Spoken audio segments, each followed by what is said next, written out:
చిన్న పెద్ద సినిమా వాళ్ళు, లెజెండరీసు, పారిశ్రామికవేత్తలు ఎవరికైనా రాజకీయాల్లో చేరే హక్కు ఉంటుంది. కానీ ఏ అవగాహన లేకుండా రాజకీయాల్లో చేరిపోయి ఇన్కమ్ ట్యాక్స్ గొడవల నుంచో లేకపోతే ఫేమ్ కోసం ఇంకో దానికో రాజకీయాల్లో చేరితే ఆ ప్రయాణం అర్ధాంతరంగానే ఆగిపోతుంది.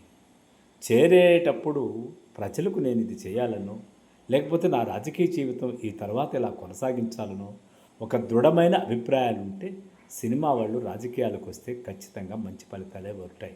ఎందుకంటే వాళ్ళు అనేక పాత్రల ప్రభావంతో జీవిస్తారు కాబట్టి ప్రజలకు ఏదో ఒకటి మేలు చేయాలనే తపనతోనే ఉంటారు.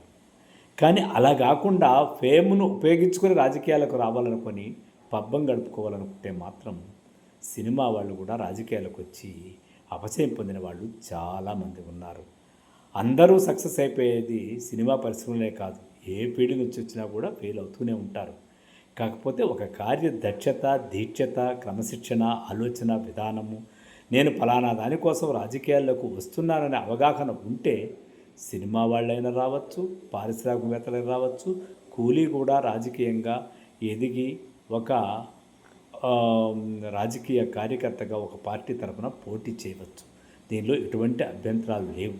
కానీ కేవలం స్వార్థం కోసమో, తనేదో స్వప్రయోజనాల కోసమో, తన ఫేమ్ కోసం నేమ్ కోసం రాజకీయాలకు వస్తే మాత్రం దేశద్రోహానికి మించిన పాపమని చెప్పచ్చు.